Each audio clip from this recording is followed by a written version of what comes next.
All right, guys. Hey, hope you had a great Thanksgivings and spend time with the family, and that all went well. Let's just take a minute, pray for each other.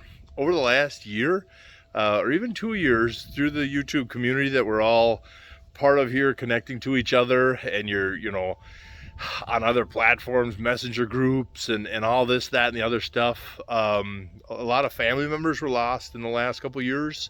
Dogs, parents, some spouses and siblings were lost. And so pray for them families and the families that are going through sicknesses and things like that, that everybody gets better. And then the guys that are having a great experience. Some people are very positive changes are coming to the farm. They had a great fall. Hope their sex continues. Everybody's healthy in the family, and babies are born, people getting married, good positive things. Pray for their successes. And let's just get back to treating each other with some human decency and stuff like that. You know what I mean? And but we'll do a quick walk or a quick get you caught up video today. And then I got a bunch more to get caught up here on this week, and we'll go from there. But I'll spin you around and we'll get started. Right, so the shop, the red iron is up. This will be our door entranceway. Dad's gonna paint. He's gonna paint these, and then he wants to do some decorative thing out here. I'm not quite sure what he's got going on, but this is our 24-foot wide by 16-foot door. We'll go here. And so they got the red iron up. They might have just a couple finishing touches to do. They got the X braces up, and they've squared the building. So now they need to run around and tighten everything. Oh, that suck. Every one of them bolts. Brrr, brrr. Wires up, power. They trenched power, brought the service from the pole over. So in that back corner, we'll just have the service over there. Floor drain works. At first we had some snow and some melting and a little bit of rain, and it flooded the floor, and we're like, man, what the heck, and here was just a piece of leaf debris got in there. So dad stitched this perf over there over the grates, and so you don't have to worry about that kind of stuff getting in there. The office, the bathroom will be here, the office will be there, and then Dad's got curtains ordered. We'll line up with these posts. We'll line up a curtain track for the wash bay, so when you bring something in to wash it, you can pull that curtain out, and that'll keep your office and your other work bays. So it'll be one on each side. And then the heater tubes will line up on this 20-foot mark on that beam for the infrared heat, and that'll be that.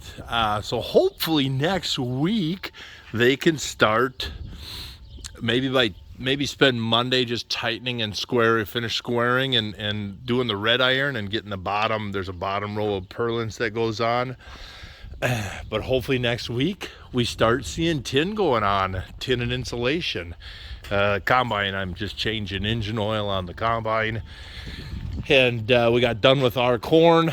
I'll go through what worked and what didn't work this year, a fail and success video.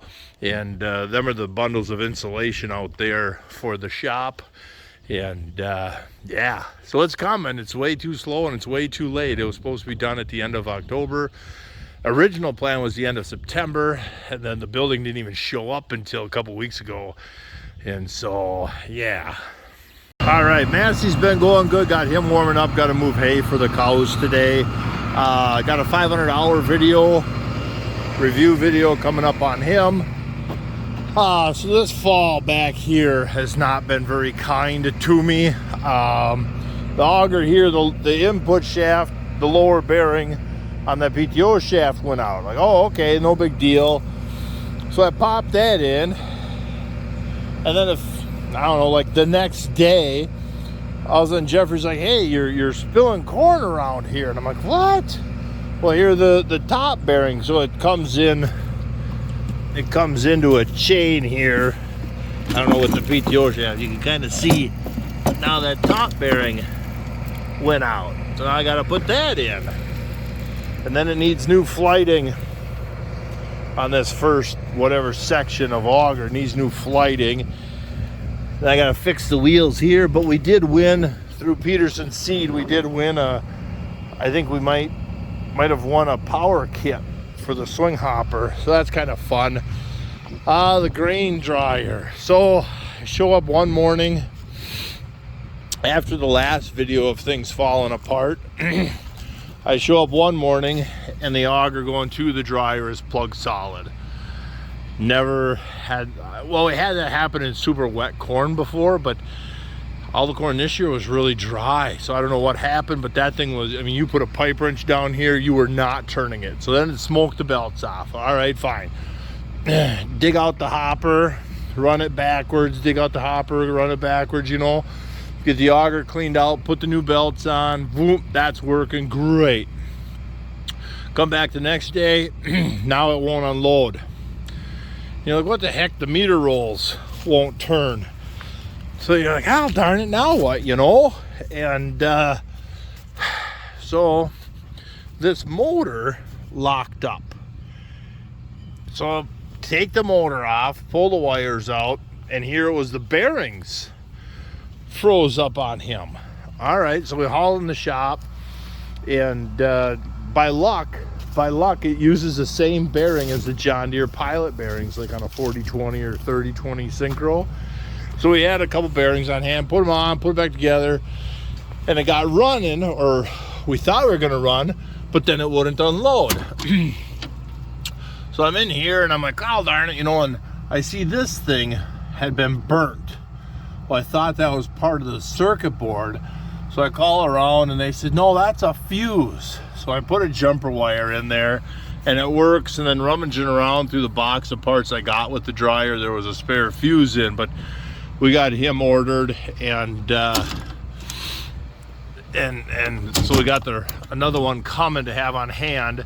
And then now yesterday the dryer's full of wet corn, and there's just a few hundred bushel in the hopper, and the dryer quit. The flame, it only runs for a few seconds and then it poof goes out.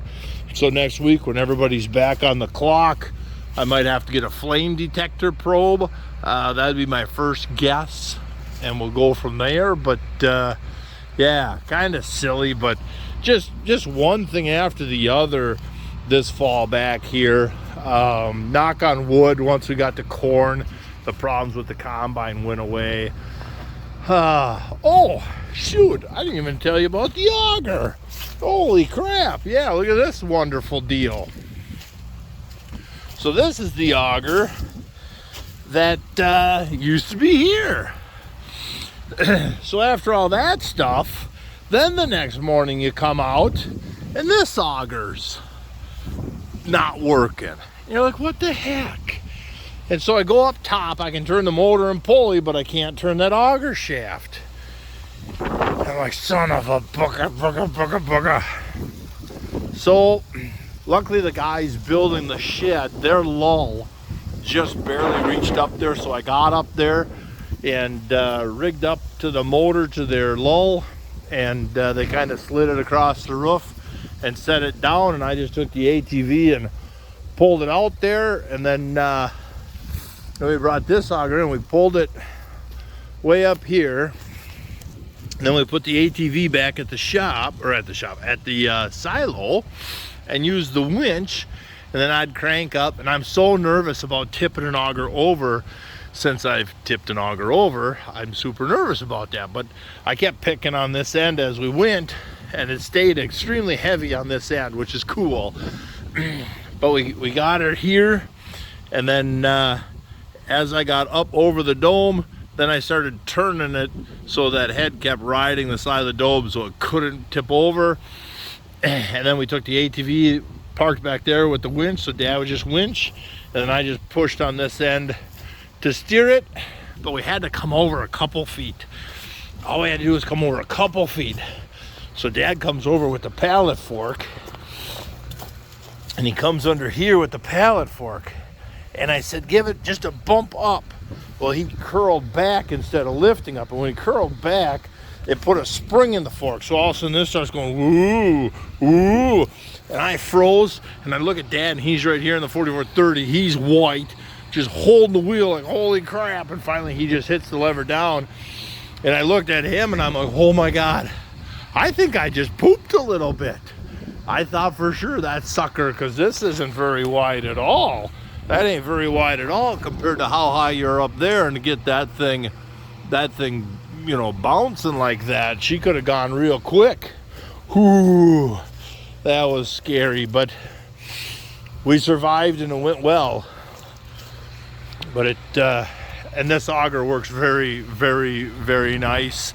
And the big hopper down there works better than that other stupid piece of crap. You know, these Hutchinson augers.